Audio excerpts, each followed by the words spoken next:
Hello everyone, welcome to युक्ति professional classes. इस video में हम UGC net paper 1 unit 2 research aptitude के बारे में देख रहे हैं। अगर आपने मेरे चैनल को सब्सक्राइब नहीं किया है तो मेरे चैनल को सब्सक्राइब, शेयर, लाइक जरूर करिए। चलिए हम स्टार्ट करते हैं। हम देख रहे थे historical research, types of research, methods of research. तो इसमें हम सबसे पहले जो देख रहे थे, हम ऐतिहासिक अनुसंधान विधि देख रहे थे, जो ये बताता है कि जो अतीत की घटनाएं जो हुई है उस पर अध्ययन किया जाता है, और जिससे क्या पता, इसका उद्देश्य ये होता है कि जो अतीत की घटनाएं हुई थी उसका वर्तमान या भविष्य के लिए क्या, उस पर क्या इफेक्ट पड़ रहा है, क्या प्रभाव पड़ रहा है, उसको ध्यान में रखते हुए क्या निर्णय लिए जा सकते हैं, इस बारे में इसके इस ऐतिहासिक अनुसंधान किया जाता है। ठीक है, अब ऐतिहासिक अनुसंधान का महत्व क्या है? तो ऐतिहासिक अनुसंधान जो है क्या है, समाज, संस्कृति और संस्थाओं के विकास को समझने के लिए और भविष्य की नीति बनाने के लिए सहायक होता है, क्योंकि हम पास्ट की चीजों को देख रहे हैं, उसका अध्ययन कर रहे हैं, पास्ट की घटनाओं का, और उसके आधार पे ही हम भविष्य मतलब वर्तमान और भविष्य के लिए विकास के, डेवलपमेंट की चीजें, भविष्य की नीतियां बनाने में उनका उपयोग करते हैं। ठीक है, तो पहला, ऐतिहासिक अनुसंधान अतीत की त्रुटियों से परिचित कराकर भविष्य के प्रति सतर्क करता है ना। तो यही हमने पास्ट जो, ये क्या बताता है हमें, ये जो ऐतिहासिक अनुसंधान ये क्या बताता है कि पास्ट में अगर कोई गलतियां की है ना, तो वो गलतियों को समझने का मौका देता है, जिससे क्या होगा कि हम फ्यूचर में वो गलतियां नहीं दोहराएं। ठीक है, अगर हम देखें, जब जो सेकेंड वर्ल्ड वॉर हुआ था, द्वितीय विश्व युद्ध हुआ था, अगर उसका अध्ययन करें और ये समझें, अगर इस चीज को हम मतलब समझने में मदद मिलती है कि अगर देशों के बीच में तनाव बढ़ता है ना, स्ट्रेस बढ़ता है, उनके रिलेशन अच्छे नहीं हो रहे हैं ना, और वो समय रहते नहीं सुलझाए जाते हैं, जाता है, तो क्या होता है, सब बड़ी हिंसक घटनाएं हो सकती है, मतलब युद्ध जैसी चीजें हो जाती है। तो टाइम से अगर कोई तनाव बढ़ रहा है और टाइम से उसको सुलझा लिया जाए, तो इस घटना से क्या मिला हमें सबक, कि अगर कुछ ऐसी चीज होती है तो उसे पहले निपटाने की कोशिश करें, आसानी से निपटाने की, सुलझाने की, समय रहते उसको सुलझाएं, ताकि ऐसी चीजें ना हो, है ना। इससे क्या होगा कि हम आज प्रेजेंट में क्या है, अपने इंटरनेशनल जो रिलेशन है ना, उनको बेहतर कर सकते हैं। ये सीख मिलती है हमको पास्ट की, अगर हम चीज ये देखते हैं, इस युद्ध के दौरान जो भी चीज हुई है, तो इससे हमें ये कि भविष्य के प्रति हमें सतर्कता मिल रही है, कि हम अपनी अब त्रुटियों को ना दोहराएं, उसे हम सही कर लें। ठीक, फिर यह अनुसंधान परिवर्तन की प्रकृति को समझने में सहायक करता है, समझने में सहायता करता है, जैसे सामाजिक परिवर्तन, सांस्कृतिक परिवर्तन, नगरीकरण संबंधी समस्याओं की प्रकृति से, विशेष रूप से परिवर्तन की प्रकृति को समझा जा सकता है। ये रिसर्च क्या बताता है, हमें क्या समझने में मदद करता है कि समय के साथ जो समाज और संस्कृति कैसे बदल रहे हैं, इस बारे में हम देख रहे हैं। क्योंकि हम अगर देखें, पास्ट में क्या प्रथा चलती, क्या हमारी संस्कृति चली थी, समाज में क्या क्या हो रहा था, अब धीरे धीरे समय के साथ क्या है, वो चेंज होता जा रहा है, बदलता जा रहा है। तो इससे हमें क्या देखने को मिलता है कि भविष्य में क्या बदलाव आ सकते हैं, और उन्हें हम कैसे संभाल सकते हैं, हमें कैसे संभालना चाहिए। मतलब परिवर्तन की प्रकृति को समझने में सहायता करता है। मतलब हम पास्ट की चीजों को देखते हुए उसकी तुलना आज वर्तमान से करते हैं, तो उससे हमें समझ में आता है कि पास्ट की चीज से वो कैसे कैसे बदलते हुए, समाज में कैसे कैसे बदलाव आए, संस्कृति में कैसे कैसे बदलाव आए, और उसको ध्यान में रखते हैं हम ये भविष्य के लिए एक अनुमान लगा सकते हैं कि भविष्य में ऐसा हो सकता है, और हम इसको कैसे, मतलब भविष्य में ये बदलाव हो सकता है और हम इसको कैसे संभाल सकते हैं।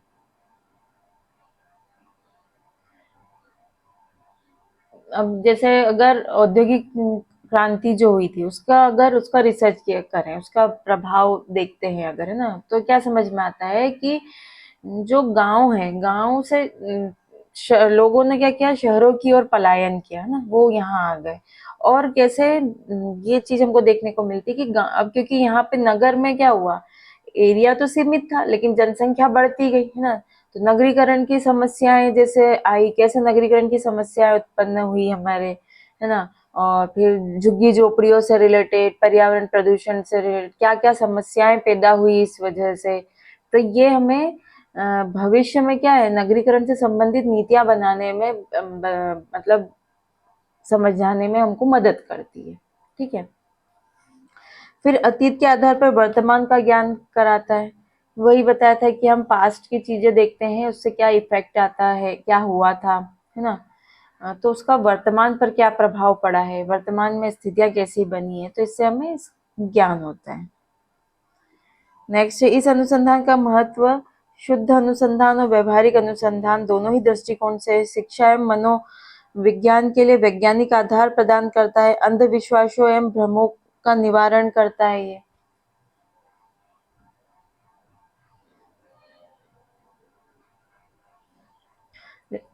जैसे शिक्षा प्रणाली का जो इतिहास अगर हम देखते हैं ना, हिस्ट्री देखते हैं, उसका अध्ययन करते हैं, तो इससे क्या पता पड़ता है, शिक्षा में बदलाव की आवश्यकता क्यों है, मतलब आवश्यकता पड़ रही है, इस बारे में हम समझ सकते हैं। मतलब शिक्षा में क्या क्या सुधार होना चाहिए, ये सब चीज हम इन रिसर्च के माध्यम से देख सकते हैं। जिससे क्या होगा, वर्तमान शिक्षा नीतियों में सुधार किया जा सकता है ना। तो यहाँ पे इस प्रकार से हम इन चीजों को अप्लाई कर सकते हैं। अतीत की घटनाओं के प्रभाव का मूल्यांकन करके उसके गुण दोष से परिचित करता है।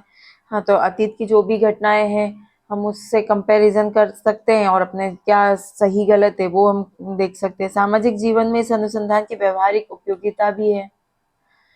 ये अनुसंधान क्या है, अंधविश्वास और भ्रम भ्रम जो होते हैं उसका निवारण भी करता है।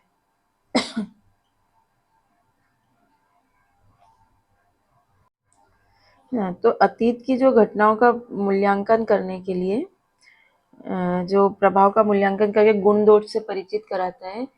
तो जैसे अगर देखिए, हम मूल्यांकन किया, जैसे हमारा जो पार्टीशन हुआ था ना, हम अगर इसकी हिस्ट्री देखें, इसका अध्ययन किया जाता है, तो इससे क्या दिखता है कि जब पार्टीशन हुआ उससे क्या सांप्रदायिक तनाव कैसे उत्पन्न हुआ, शरणार्थी वाली जो समस्याएं पैदा हुई, ये चीजें हमको देखने को मिलती। तो इससे क्या सीख मिलती है कि हमें कैसे विभाजन से, पार्टीशन कर जैसी जो स्थितियां आती है उससे बचना चाहिए। तो ये हमने अतीत की घटना से मूल्यांकन किया, उसके प्रभाव का मूल्यांकन किया कि इससे हम ये समस्या उत्पन्न हुई है, तब आगे ऐसी कोई अगर स्थिति आए तो हमें उससे बचना चाहिए। हम इसके अतीत की घटनाओं को देख के ये मूल्यांकन लगा सकते हैं। फिर नेक्स्ट है, सामाजिक जीवन में इस अनुसंधान की व्यवहारिक उपयोगिता भी है। हमारे जो सामाजिक जीवन में भी इसकी उपयोगिता है, मतलब सामाजिक समस्याओं को समझने और हल करने में ये बहुत मदद करता है। जैसे अगर हम देखें, अगर महिलाओं के अधिकार के बारे में अगर देखें ना, पुराना अगर हिस्ट्री देखें कि पहले महिलाओं को किस तरीके से रखा जाता था, उनके क्या राइट्स थे, अगर इतिहास का अध्ययन करते हैं हमें, तो हमें क्या समझ में मिलती है कि कैसे महिलाओं की स्थिति में बदलाव आया है। ठीक है। और इससे क्या पता पड़ता है हमें कि महिलाओं के सशक्तिकरण के लिए वर्तमान में बेहतर नीतियां बनाई जा सकती है। तो ये सब क्या हुआ, ये सामाजिक जीवन में भी ये जो हमारी ऐतिहासिक अनुसंधान है बहुत उपयोगी है। ठीक है। तो इस तरीके से हमने इसके महत्व देख लिए। ऐतिहासिक अनुसंधान के मूल उद्देश्य क्या है, तो इसका मूल उद्देश्य है कि अतीत के आधार पर वर्तमान को समझना और भविष्य के लिए सतर्क होना है। ठीक है। फिर है, अतीत वर्तमान भविष्य के मध्य संबंध स्थापित कर वैज्ञानिकों की जिज्ञासा को शांत करना है। मतलब सब में आपस में कॉम्बिनेशन बिठा के उनकी जिज्ञासा जो है वो पूरी की जाती है। अतीत के परिप्रेक्ष्य में वर्तमान घटनाक्रमों का अध्ययन कर भविष्य में इनकी सार्थकता का ज्ञान करना है। वर्तमान में जो सिद्धांत या क्रियाएं व्यवहार में हैं, उनका उद्भव एवं विकास किन परिस्थितियों में हुआ, इस तथ्य का विश्लेषण करना है। मतलब अभी जो चल रहा है, जो प्रिंसिपल्स आए, जो भी काम हो रहे हैं, जो व्यवहारिक प्रैक्टिकली किया जा रहा है, उसका विकास कैसे हुआ, किन परिस्थितियों में हुआ, इस बारे में विश्लेषण करना होता है। शिक्षा, मनोविज्ञान और सामाजिक विज्ञान के विभिन्न विषयों के चिंतन को नई दिशा एवं नवीन ज्ञान की नीति निर्धारण में सहायता प्रदान करता है। ठीक है।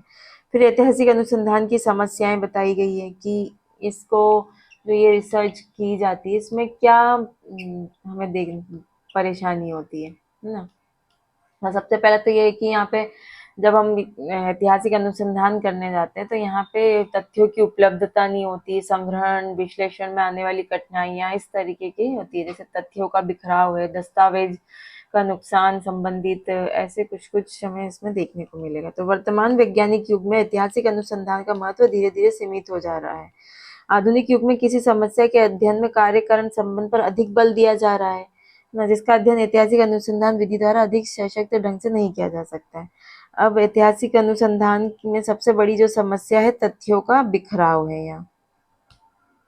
तो यहाँ समस्या जो है इसमें संबंधित तथ्य जो एक स्थान पर प्राप्त नहीं होते हैं, जिस कारण अनुसंधानकर्ता को अनेक संस्थाओं और पुस्तकालय में जाना पड़ता है। मतलब ये इजीली ऐतिहासिक क्योंकि पुरानी चीजें हैं, इजीली एक जगह अवेलेबल नहीं है ना। इस वजह से क्या होता है कि अलग अलग जगह जाकर उनको देखना पड़ता है।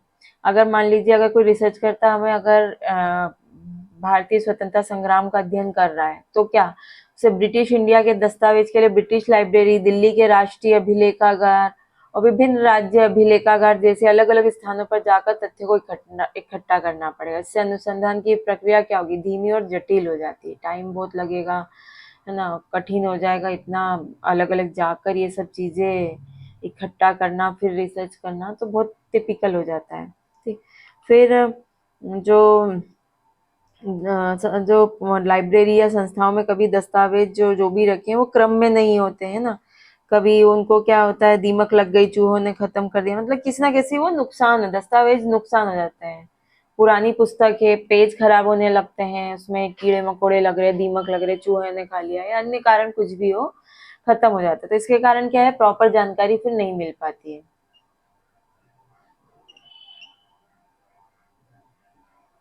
तो अब जैसे अगर हम पुराना इतिहास ही देख रहे हैं, मध्यकालीन का अगर कोई इतिहास देखते हैं, है ना, तो वहाँ पुराने अभिलेख और जो पांडुलिपियां जो होती थी उनके माध्यम से हम वो देख सकते हैं। लेकिन क्या होता है, ये अभिलेख समय के साथ नष्ट भी हो चुके हैं, है ना।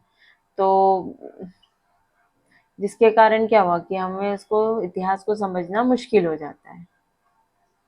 फिर ऐतिहासिक अनुसंधान में तथ्यों साक्ष्यों का संग्रह अनुसंधानकर्ता के पक्षपात, अभिवृत्तियों, भर्ती और व्यक्तिगत विचारधारा से प्रभावित हो जाता है, जिससे परिणामों की विश्वसनीयता और वैधता संदेह के घेरे में रहते हैं। मतलब जो ऐतिहासिक जब ये अनुसंधान करता जो है, जब रिसर्च कर रहा तो वो क्या जो भी फैक्ट्स ले रहा, साक्ष्य ले रहा, तो उस पे क्या है वो अपने व्यक्तिगत विचार, अपनी मानसिकता, है ना, और ऐसे पक्षपात जैसी चीजों से प्रभावित हो जाता है, जिससे क्या हो जाता है अनुसंधान पर थोड़ा ट्रस्ट करना मुश्किल हो जाता है, उस पर क्वेश्चन आने लगते हैं कि अगर मान लो अगर कोई रिसर्च कर रहा है ना, और वो 1857 के भारतीय विद्रोह जो हुआ था उसका अध्ययन कर रहा है ना, वो अब क्या है अंग्रेजों की विचारधारा से अगर प्रभावित है ना, तो वो क्या करेगा, वो संभव है कि इस विद्रोह को एक बगावत के रूप में दर्शाएगा। और वही भारतीय अगर दृष्टिकोण से ये एक स्वतंत्रता संग्राम था, मतलब दो एक ही चीज को दो अलग अलग व्यू में देखा जाता है। तो यहाँ पक्षपात है, व्यक्तिगत विचारधारा है, मतलब एक ने तो इसको क्या कहा, 1857 की जो क्रांति हम बोलते हैं बगावत, उसको कह दिया कि ये बगावत है ना, और क्योंकि वो अंग्रेजों की विचारधारा से समर्थित था, है ना। और अगर भारतीय दृष्टिकोण से अगर देखें तो ये स्वतंत्रता संग्राम था। तो यहाँ पे जो व्याख्या हुई है वो क्या हुआ, व्यक्तिगत विचार पर आधारित हुई है। फिर नेक्स्ट पॉइंट है ऐतिहासिक अनुसंधान का सफल प्रयोग उन्हीं समस्याओं के अध्ययन में हो सकता है जिनकी ऐतिहासिक पृष्ठभूमि से संबंधित दस्तावेज, पांडुलिपियां तथा आंकड़ों का संग्रह या तो संबंधित सामग्री उपलब्ध हो। अगर ये सभी सामग्री उपलब्ध ना हो तो हम इस विधि का प्रयोग नहीं कर सकते। मतलब हमारे पास प्रॉपर सारी चीजें, क्योंकि इन्हीं दस्तावेज और आंकड़ों पर ही हमारा हिस्टोरिकल जो अनुसंधान है उसी पर डिपेंड होता है। अगर ये चीज प्रॉपर नहीं मिल पाती हमें तो हमारे लिए अध्ययन करना बड़ा मुश्किल हो जाता है। अब जैसे अगर हड़प्पा सभ्यता का अगर अध्ययन किया जाता है तो यहाँ पे क्या सीमित संख्या में खुदाई से जो प्राप्त हुई है चीजें, है ना, उसी पे जितना मिला है खुदाई में उसी पर निर्भर रहकर हमने जो भी चीज निकाली है ना, और उस समय की जो लिपि है जितनी समझ में आई, जहां तक समझ जा सका उसको वहां तक ही वो, और वहां की जो वस्तुएं प्राप्त हुई है ना, अनुमान लगाया गया। तो इससे क्या है कि एक कंफर्म चीज नहीं पता पड़ी, अभी भी उसमें संदेह बना रहता है किसी चीज पर। तो तथ्यों की सत्यता पर संदेह बना रहता है यहाँ पर। ठीक है, नेक्स्ट है अनुसंधान के जो स्टेप्स है, सोपान वगैरह की कैसे होगा, ऐतिहासिक अनुसंधान कैसे होता है। तो सबसे पहले क्या होगा, समस्या का चुनाव और समस्या की सीमा निर्धारण की जाएगी। फिर हमारी परिकल्पना बनाई जाएगी। तथ्यों का संग्रह और तथ्यों का प्रामाणिकता की जांच की जाएगी। तथ्य विश्लेषण के आधार पर परिकल्पनाओं की जांच की जाएगी और परिणामों की व्याख्या और विवेचना की जाएगी, निष्कर्ष निकाला जाएगा। नेक्स्ट, ऐतिहासिक अनुसंधान के क्या गुण हैं? तो ऐतिहासिक अनुसंधान विधि का इसमें क्या है, इसका मुख्य गुण क्या है? उन विषयों की जांच के लिए अनुमति देता है जिनका किसी अन्य प्रकार से अध्ययन नहीं किया जा सकता है।